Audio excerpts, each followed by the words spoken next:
오늘은 2017년 성탄 주일입니다. 성탄을 맞이하여 사랑하는 여러분의 가정 속에 자녀들과 산업 위에 우리 주님께서 주시는 남다른 은혜와 평강과 복이 충만하시기를 주님의 이름으로 축원합니다.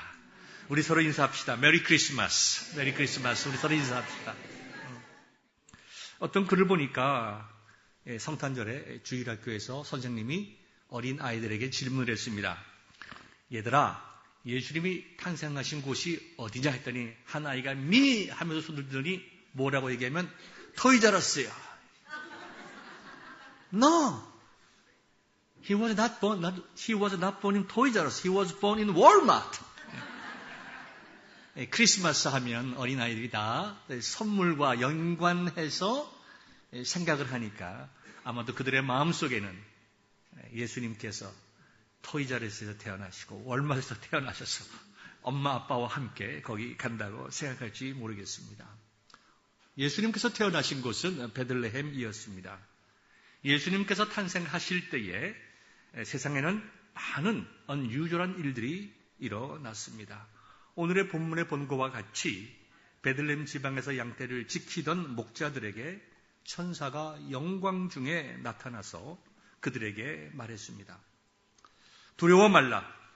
내가 온 백성에게 미칠 큰 기쁨의 좋은 소식을 너희에게 전하노라.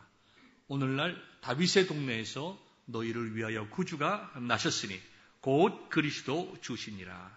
너희가 가서 강보에 쌓여 구유에 놓인 아기를 보리니 이것이 너희에게 표적이니라. 이렇게 말씀하셨습니다. 목자들이 크고 두려워할 때에 수많은 천군들이 천사와 함께 지극히 높은 곳에서는 하나님께 영광이요 땅에서는 기뻐하심을 입은 사람들 중에 평화로다라고 노래하며 하나님께 영광을 돌렸습니다. 우리가 잘 아는 대로 마태복음 2장을 보면 멀리 동방의 박사들도 그들이 특별한 별을 보고 별을 따라서 한 2년 동안 여행을 하여 동방의 박사들이 예수님을 만나고 황금과 유황과 몰약을 예물로 드렸다고 하였습니다. 오늘 본문인 누가복음 2장 10절과 14절을 보면 예수님의 탄생은 온 백성에게 미칠 큰 기쁨의 좋은 소식이었고 하나님께 기뻐함을 입은 사람들에게는 평화라고 하였습니다. 왜 그럴까요? 오늘 여러 순서들도 많고 하기 때문에 짧게 세 가지 점을 말씀드리려고 합니다. 첫 번째, 무엇보다도 예수님의 탄생은 모든 사람들에게 기쁜 소식이었습니다. 사람들의 마음속에는 본능적으로 기쁜 소식을 기다리는 마음이 있습니다. 아침에 일어나면 우리는 인터넷으로 고국의 소식을 듣습니다. 또 미국의 소식을 보게 됩니다. 어렵고 힘든 소식들, 사고 소식, 사람이 죽어가는 소식들, 전쟁의 소식과 같은 힘든 소식도 듣지만 우리가 일부러 어려운 소식을 들으려고 하는 것이 아니라 그런 어려운 소식 속에서도 좀 좋은 소식, 굿뉴스를 기다리는 마음이 있다라고 생각합니다. 저도 저녁에 자기 전에 또 새벽에 또 새벽기도 하기 전에 일어나서 한국 뉴스를 제일 먼저 봅니다. 하나님께서 특별한 은혜를 주셔서 남북이 정말 화해하고 통일될 수 있는 길이 없을까? 늘 기도하며 그것을 봅니다. 저희 집에는 메일박스가 있는데 저 외에는 아무도 메일박스를 건드릴 수가 없습니다. 우리 집 사람들은 잘 압니다. 제 아내는 저보고 그럽니다. 메일박스를 열어봤자 돈 내라고 하는 빌밖에 없는데 뭐 그걸 그렇게 기다리고 그렇게 좋아하는가. 오는 것마다 돈 내라는 것밖에 없는데 아주 이상하다고 이야기를 합니다. 그런데요, 돈 내라고 하는 빌이 아무리 많다 하더라도 제 마음속에는 메일박스 뚜껑을 열 때마다 someday, 오늘이든 언젠간 나에게 기가 막힐 소식이 올 것 같은 그런 기대감을 가지고 매일매일 메일박스를 엽니다. 제 기억으로 봐서 참 기뻤던 소식이 있다고 하면 제가 대학을 졸업한 후에 정말 회사에 취직을 했는데 최종적으로 합격했다는 지금에 다 이메일로 주겠지만 그때는 다 전보를 쳤습니다. 1980년대 초반에 다 전보를 쳤습니다. 전보를 쳐가지고 합격했다고 할 때 정말 기뻤습니다. 그리고 지금으로부터 31년 전인 1986년 3월 초 개나리가 막 노란 꽃잎을 터뜨리던 그 아득한 어느 날에 메일박스를 탁 열었을 때 미국의 대학원에서 편지가 두꺼운 봉투가 하나 딱 왔을 때 얼마나 가슴이 설레었는지. 이것은 I'm sorry to inform you that 아니면 I'm sorry to 그렇게 시작되는 것이 아니라 이 두꺼운 걸 보니까 이건 입학허가서다. 그 미국 대학원의 입학허가서를 딱 받았을 때에 정말 세상이 아득해지는 그런 기쁨을 맛본 적이 있었습니다. 이 메일박스를 연다고 하는 것은 제 마음속에 늘 설레이는 거예요. 그때와 같은 그런 기쁨의 소식이 반드시 있을 것이다. 저뿐만 아니라 우리 모두에게는 본능적으로 기쁜 소식을 기다리며 살아갑니다. 좋은 소식이 있겠지. 오늘 내가 어렵고 힘들지만 반드시 우리 가정 속에 좋은 소식이 있을 것이다. 할머니들에게는 손자, 손자들이 잘 되는 기쁜 소식일 것이며 아내들에게는 남편이 직장에서 승진하는 것일 수도 있고 우리에게는 기쁜 소식을 기다립니다. 인간은 기대와 달리 기쁜 소식보다 실망스러운 소식을 접할 때가 더 많을지는 모르지만 오늘 본문이 우리에게 말씀하고 있는 것은 나뿐만 아니라 모든 사람들에게 미치는 기쁨의 좋은 소식, 그것도 큰 기쁨의 소식에 관하여 말씀을 하고 있습니다. 본문이 명확하게 선포하는 그리스도 예수의 탄생은 온 백성에게 미칠 기쁨의 좋은 소식이고 하나님께서 천지를 창조하신 후 그때까지 들려온 수많은 소식들 중에서 가장 크고 복된 소식이었습니다. 말로 다 할 수 없는 크고 기쁜 소식이었고 한량없이 기쁜 소식이었고 지역의 제한이 없이 기쁜 소식이었고 인종차별도 없이 동양인에게나 서양인에게나 동일하게 기쁜 소식이고 남녀노소 차이도 없고 빈부 귀천의 차이도 없이 모든 사람들에게 기쁜 소식, 항상 기쁜 소식, 누구에게나 기쁜 소식이었습니다. 그러면 두 번째로 예수님의 탄생이 왜 기쁜 소식이었을까요? 목자들에게 좋은 소식을 전했던 천사는 허다한 천군들과 함께 이렇게 노래했습니다. 지극히 높은 곳에서는 하나님께 영광이요 땅에서는 기뻐하심을 입은 사람들 중에 평화로다. 이 말씀은 예수님의 탄생하심으로 하나님께서 영광을 받으시고 사람들에게는 평화가 임하게 되었다는 것입니다. 하나님께서 천지를 창조하셨을 때에 온 우주 만물의 피조물들을 통하여 영광을 받으셨습니다.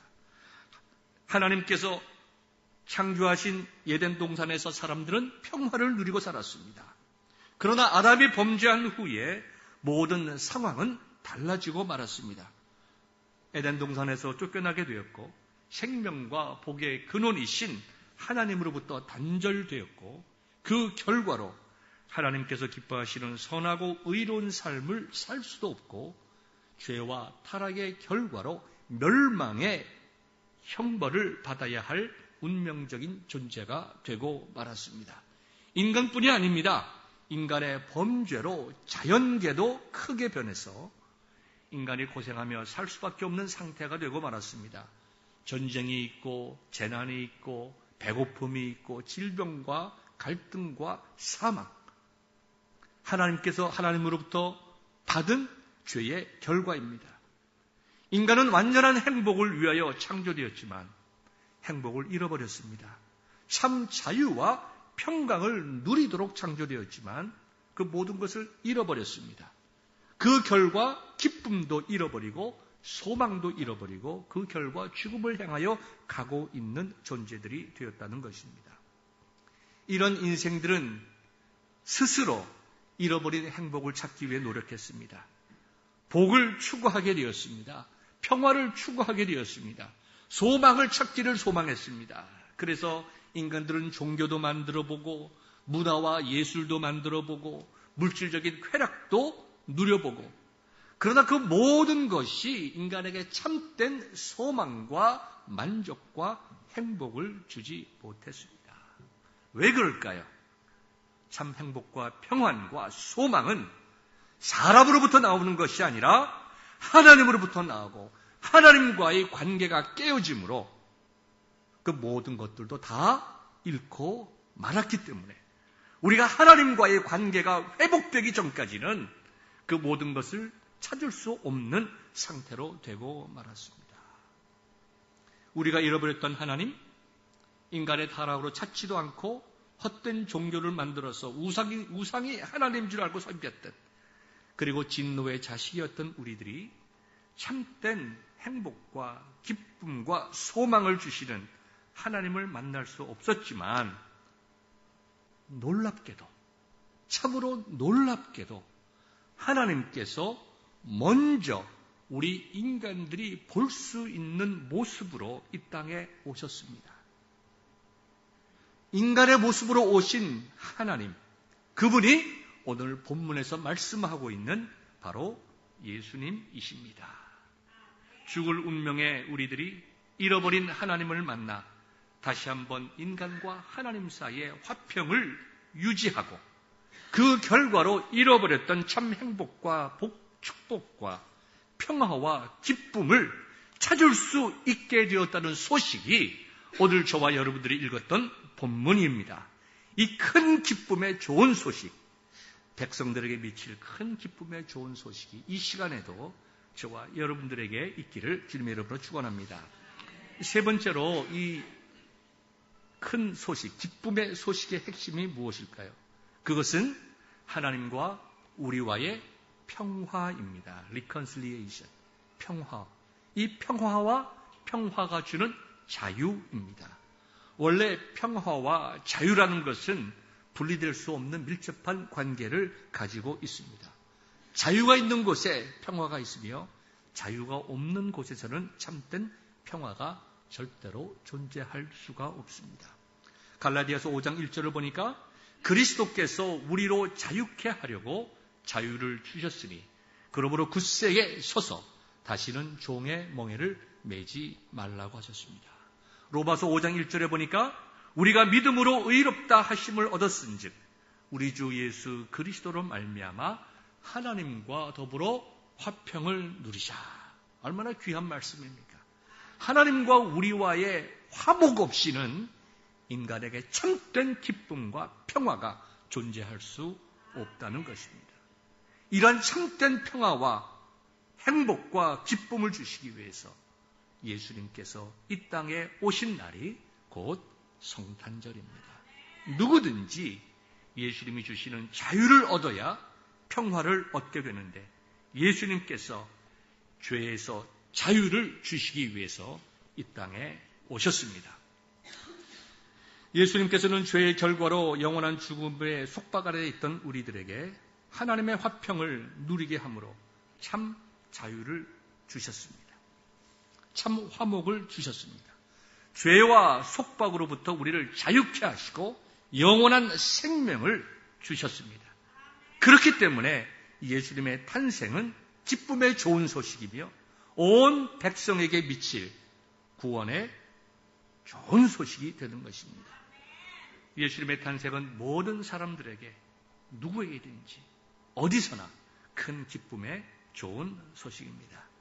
사랑하는 베들교회 성도 여러분, 우리가 성탄절을 맞이해서 우리에게 큰 기쁨의 좋은 소식으로 오신 예수 그리스도를 우리의 마음속에 다시 한번 깊이 영접하시면서 주님께서 우리에게 주시고자 하셨던 죄에서의 자유, 공포와 불안에서의 자유, 사망에서의 자유, 참 행복과 축복과 기쁨과 소망의 선물을 날마다 받아 누리는 행복한 성도, 기쁨의 성도들 되시기를 우리 주님의 이름으로 축원합니다. 기도하겠습니다.